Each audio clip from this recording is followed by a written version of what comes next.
Assalamualaikum. I hope you all are doing well. And today we are going to talk about tradition and individual talent. Okay, it is by T.S. Eliot, one of the most important works in literary criticism. तो मैं try करूँगी कि आज ज़्यादा से ज़्यादा lecture जो है वो उर्दू में हो, क्योंकि there are lot of students जिनको उर्दू में ज़्यादा अच्छे से समझ आती है. ठीक है, तो कोशिश करती हूँ. वैसे ऑब्वियसली अब इंग्लिश में लेक्चर्स दे दे के उर्दू में बोलना ज़रा मुश्किल है, but I will try my best. Let's start. So सबसे पहले अगर आपने ट्रेडिशन एंड इंडिविजुअल टैलेंट को समझना है, ये ऐसे है. ठीक है, इसका टेक्स्ट मेरे पास मौजूद है. If anyone wants the text, तो जो इसने इगोइस्ट में लिखा था ना, पूरा टेक्स्ट मेरे पास इसका ओरिजिनल मौजूद है, तो आप मुझसे मांग सकते हैं. आप मुझे कमेंट में कहें, रिक्वेस्ट कर दें, तो मैं आपको दे दूँगी. Okay, so let's start. इसमें आपने 3 से 4 बातें हैं इस पूरे एस्से के अंदर. First is what is tradition, second is what is historical sense, and third is what is individual, and fourth is the theory of impersonal poetry, and फिर आपने जो है वो role of criticism according to T S. Eliot क्या है, and then take Awez हैं. इसमें हम लोग सारी इकट्ठे बात कर लेंगे. मैं ट्राई करूँगी कि आपको शॉर्ट में करवा दिया जाए, जिस तरह से आप लोगों की डिमांड है. वरना मुझे जिस तरह से मैं पढ़ाती हूँ, I like it long and in complex English, जैसा उन्होंने लिखा होता है वैसे ही. बट आई विल ट्राई कि आप लोगों को अच्छे से समझ आ जाए. तो ट्रेडिशन क्या है? Tradition according to T S. Eliot वो वाला ट्रेडिशन नहीं है जो कि एडजेक्टिव होता है. हम जब भी ट्रेडिशन की बात करते हैं, टी.एस. एलियट अपना ऐसे स्टार्ट ही इस बात से करता है कि हम हमेशा ट्रेडिशन को एक एडजेक्टिव के तौर पे यूज़ करते हैं. यानी traditional, conservative, tradition is something like culture. लेकिन ट्रेडिशन टी.एस. एलियट जो है वो इस तरीके से यहाँ पे यूज़ नहीं कर रहा. Tradition is not, T S. Eliot एक फ्रेज़ यूज़ करता है कि it's not just pastness of the past, pastness of the past मुझे लिखना चाहिए था यहाँ पे. खैर, पास्टनेस ऑफ द पास्ट यानी ये सिर्फ ये नहीं है कि ट्रेडिशन इज़ अबाउट के पिछले क्या हुआ था. ट्रेडिशन हम किस चीज़ को कहते हैं कि जो हमारे आबाओ अजदाद ने किया वो आगे. ठीक है, या अगर हम पोइट्री के अंदर कहें कि अब जो पिछलों ने किया वो वाला ट्रेडिशन. लेकिन according to T S. Eliot, tradition जो है ये living continuity of the past है.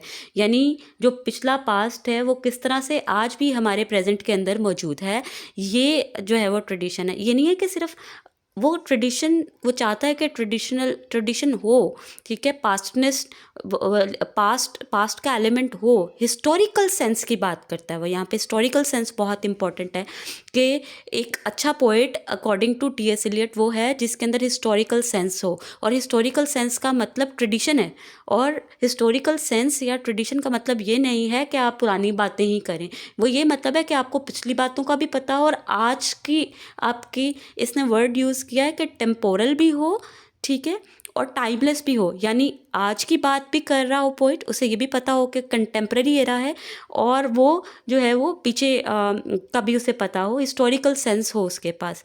ठीक है, और writers must understand how their work fits into literary history. ठीक है, हिस्ट्री की सेंस होनी चाहिए.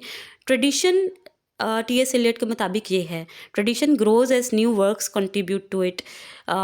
ट्रेडिशन जैसे जैसे नया वर्क आता जाता है, सिर्फ इसमें ये भी बात करता है कि जब नया वर्क प्रोड्यूस होता है तो ट्रेडिशन भी पीछे से जो है वो ग्रो कर रहा होता है.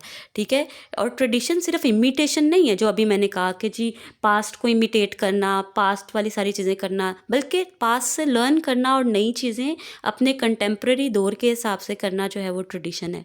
अब हम बात करते हैं हिस्टोरिकल सेंस की, जो उसने ट्रेडिशन के अंदर डाला है. तो राइटर्स जो है वो हिस्टोरिकल सेंस की बात करते हैं इसके अंदर. तो हम बात करते हैं ट्रेडिशन एंड इंडिविजुअल टैलेंट में. अभी हमने जो है वो ट्रेडिशन को पढ़ा, और अब हम लोग बात कर रहे थे कि what is historical sense. T S. Eliot historical sense किस चीज़ को कहता है? तो हिस्टोरिकल सेंस वही है जो ट्रेडिशन का कॉन्सेप्ट है टी.एस. एलियट का, कि writers with historical sense see their works as part of the larger timeline. यानी उनको पिछला पता होता है, और वो पिछले वाली हिस्टोरिकल इन्फॉर्मेशन उनके पास होती है, और वो उसी के अंदर नई चीज़ें ऐड करते हैं, पास्ट को और प्रेजेंट को कनेक्ट करते हैं. ठीक है, राइटर्स को करना क्या चाहिए? Writers should respect and learn from past literature. ठीक है, and add something meaningful to enrich the tradition. Historical sense connects past, present and future literature. Again, T S. Eliot कहता है कि historical sense is not just pastness of the past, rather it is also about adding the present and future value to the historical sense. Past and present should be interconnected, and writers with historical sense see their work as part of a larger timeline. So we were talking about tradition and individual talent, और उसके अंदर हमने tradition पढ़ा, historical sense पढ़ा, and then इसी essay में T.S.. Elliott लिखता है इंडिविजुअल टैलेंट के बारे में. तो इंडिविजुअल टैलेंट के अंदर वो बताता है कि क्रिएटिविटी बहुत ज़रूरी है. वो ये कह रहा है कि जब मैं ट्रेडिशन की बात करता हूँ या मैं हिस्टोरिकल सेंस की बात करता हूँ, तो मैं सिर्फ और सिर्फ पास्ट की बात नहीं कर रहा कि उसी को कॉपी करके दोबारा से वो लिटरेचर प्रोड्यूस किया जाए. रादर मैं ये बात कर रहा हूँ कि पास्ट जो है या जो पिछले पोइट्स जो हैं उनका नॉलेज होना चाहिए, और जो जो उन्होंने बातें की हैं उनको उनका सेंस होना चाहिए, और उसको ब्लेंड करना चाहिए नए आइडियाज़ के साथ. क्रिएटिविटी तब आएगी जब इंडिविजुअल टैलेंट भी हो और ट्रेडिशन भी हो. ठीक है, तो creativity lies in blending tradition with new ideas. और कहता है कि writers should engage critically with tradition, और बैलेंस इज़ द की. आपको बैलेंस करना है पास्ट में और प्रेजेंट में. ऐसे नहीं करना कि वो सिर्फ पास्ट की बात हो रही हो, रादर उसको इनोवेटिंग करने के लिए, उसको क्रिएटिव करने के लिए जब एक पोइट लिख रहा हो तो उसको अपना आज का जो थीम है वो भी लिखना है, और उसको ब्लेंड करना है विद जो कि उसके बारे में ऑलरेडी बात हो चुकी हुई है.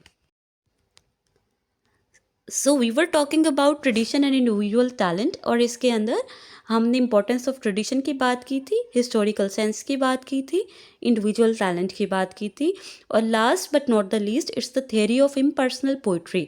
सबसे आसान बात है कि टी.एस. एलियट कहता था कि जो पोइट्री है उसको इम्पर्सनल होना चाहिए, यानी कि पोइट्री के अंदर पोइट का अपना रिफ्लेक्शन जो है वो नहीं होना चाहिए, अपने पर्सनल इमोशंस नहीं होने चाहिए. ठीक है, poetry is not a reflection of personal emotions.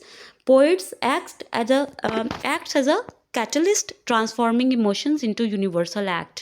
ठीक है, इसने इमोशन वर्सेस एक्सपीरियंस की बात की थी कि personal emotions inspire but the result must be impersonal. Inspiration आपको मिल सकती है लेकिन रिजल्ट्स इम्पर्सनल होना चाहिए. और ग्रेट पोइट्री इज जज बाय इट्स यूनिवर्सल अपील. वो इंडिविजुअल अपील नहीं होती according to T S. Eliot's criticism. Rather great poetry जो है वो क्या होती है, उसकी यूनिवर्सल अपील होती है.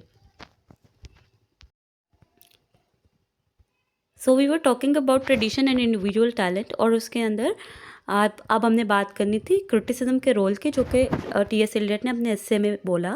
टी.एस. एलियट ने कहा कि critics should evaluate how well a work contributes to tradition. Good criticism requires understanding the historical context, and a work's effectiveness lies in its universal impact. यानी कि ट्रेडिशन भी होना चाहिए, उसके अंदर हिस्टोरिकल कॉन्टेक्स्ट भी होना चाहिए, उसके अंदर इनोवेशन भी होनी चाहिए.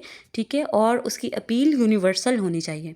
और हम इस सब से हमें क्या क्या मिलता है, अगर हम इन शॉर्ट कहें तो ट्रेडिशन और इनोवेशन, यानी ट्रेडिशन और इंडिविजुअल टैलेंट दोनों ज़रूरी हैं, इनका बैलेंस होना चाहिए टी.एस. एलियट के मुताबिक. और हिस्टोरिकल सेंस जो है वो कनेक्ट करती है लिटरेचर अक्रॉस टाइम को, यानी हर पोइट के अंदर हिस्टोरिकल सेंस होनी चाहिए, उसको पता होना चाहिए उसके पिछले जो एंसेस्टर्स हैं उसने क्या क्या काम किया उन्होंने. पोइट्री को पर्सनल इमोशन से आगे निकलना चाहिए. Poetry should transcend personal emotions and focus on universality. और tradition evolves with each new contribution to literature.